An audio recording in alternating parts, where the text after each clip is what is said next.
Howdy, y'all. Well, I've been hearing a lot lately about wheelchairs and flying.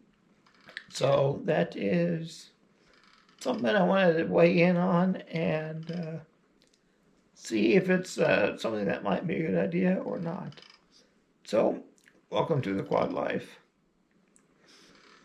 Well, first, a few weeks ago, I was reading an article about a quad rugby team that they were going to go from, I believe, Kentucky to Chicago and then to their home base in Portland.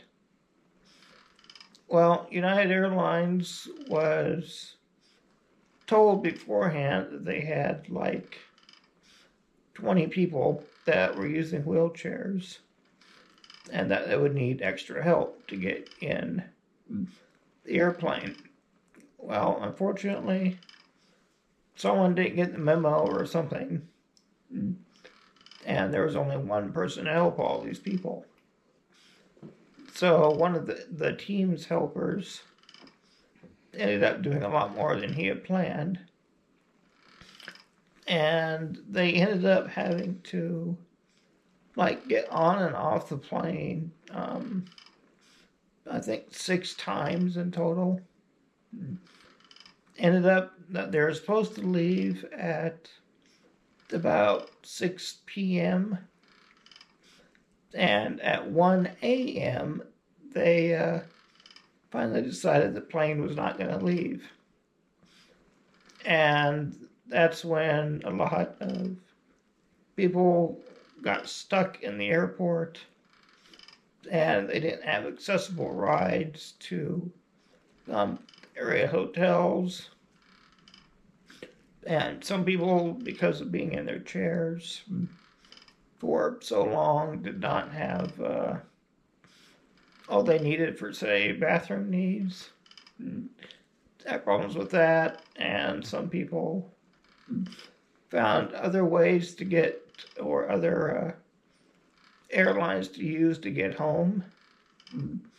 But their specialized wheelchairs for their sports needs were stuck in luggage for a long time.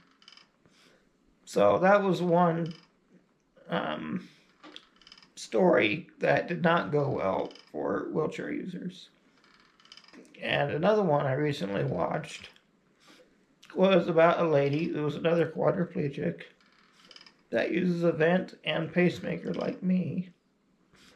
And she told the account how she used the plane successfully, but in order to do so, she first sent her van and power wheelchair by some courier service to Florida, to where she was going to be going. So one of the big problems with wheelchairs and airplanes is that putting a chair in luggage often ends up in a lot of damage. So I have a friend of mine that went to Vegas.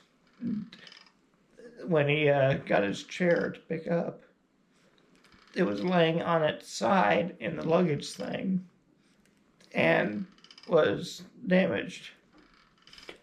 So they found a place in Vegas that would work on it. And they said that's their main source of revenue, is that they work on damaged planes from airlines. Or, damaged chairs from airlines. Yeah, they don't work on airplanes, they work on the chairs.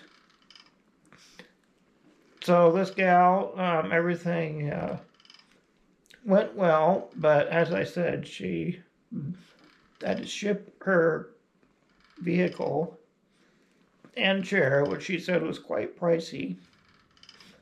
And her dad ended up having to carry her from her pushchair into the plane and into a seat, which can go quite a ways, but thankfully they were in the front of the airplane.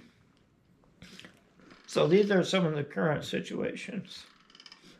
Now, I know there's a lot of change that's being pushed so that someone can take their own wheelchair and then be able to sit or stay in an airplane and don't need to sit in their seat. In theory, this sounds good, but I kind of wonder if there are some more problems with it. For one, there are different types of wheelchairs, about as many as, say, there are different people that use them. So for someone that has a lower injury level, or maybe has something like MS or MD or something of that sort, that they're able to use their arms, well, that's a whole lot smaller wheelchair, and it's a lot lighter and easier to get into places. Like me, of course, I have a very substantial chair that's large, and with me weighs over 500 pounds. And I know other quadriplegics that are taller and larger than me, that their chairs are bigger yet. So, will the airline seat, or parking area, I guess, be able to accommodate all these chair sizes? Then another thing I wonder about is, say, larger chairs like mine, I may end up sitting a lot taller than, say, the other seats around me. So I have not been on a commercial plane, so I can't speak from experience, but from what I've seen, I would wonder then that if I'm sitting higher, would I be able to see even out the windows very much, depending on where I'm at. And any wheelchair seating, I would think, would have to be in the very front of the plane.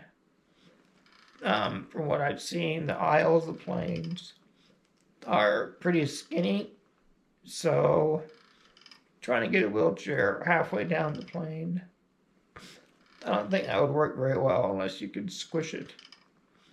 Or make the aisles a lot wider, which I doubt an airline would do that too quickly.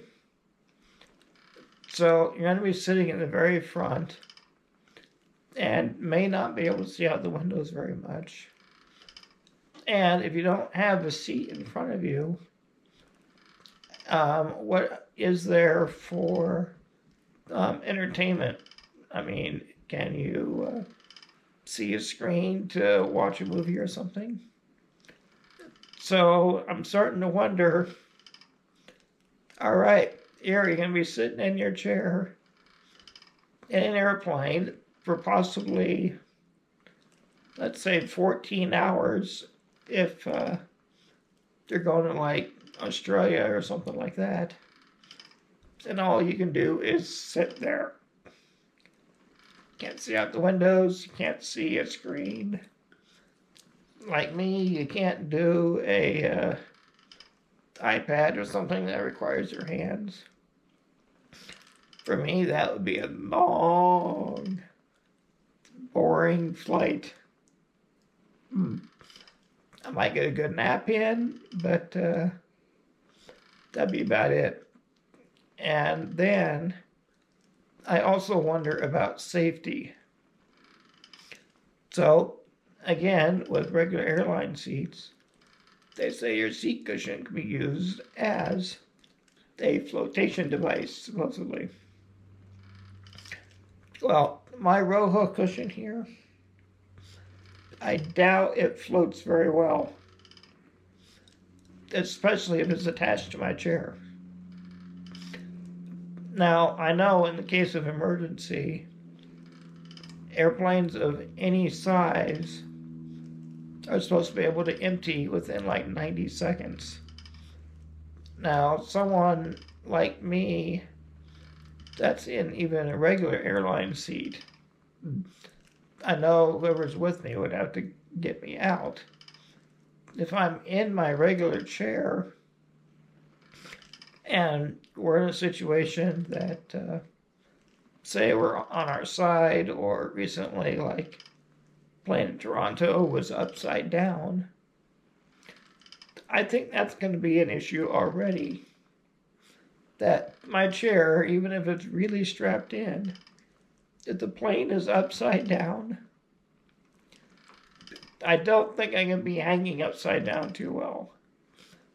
So trying to get me out of my chair sideways in an emergency, I don't think that'd be a good situation. And my chair does not float.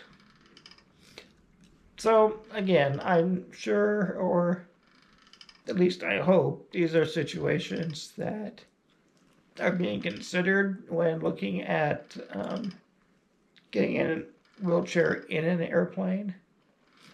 But from my perspective, at least for travel here within the U.S., I would say take a train or drive. Yes, it takes longer, but in the case of, say, taking a train, you can stay in your own wheelchair, and you don't have bags and everything that have to go through being checked and all of that. And driving, yeah, it takes more time. And hotels, which I know from experience, the hotels are not fun to deal with. But it's, I guess, weighing the alternative of what's worse, all the regulations of flying or hotels, or which way. Unfortunately, I know that none of it is very easy, so that's why a lot of people with disabilities like mine don't travel long distance. But these are some of the things I thought of the other night as I was laying there wishing I was asleep.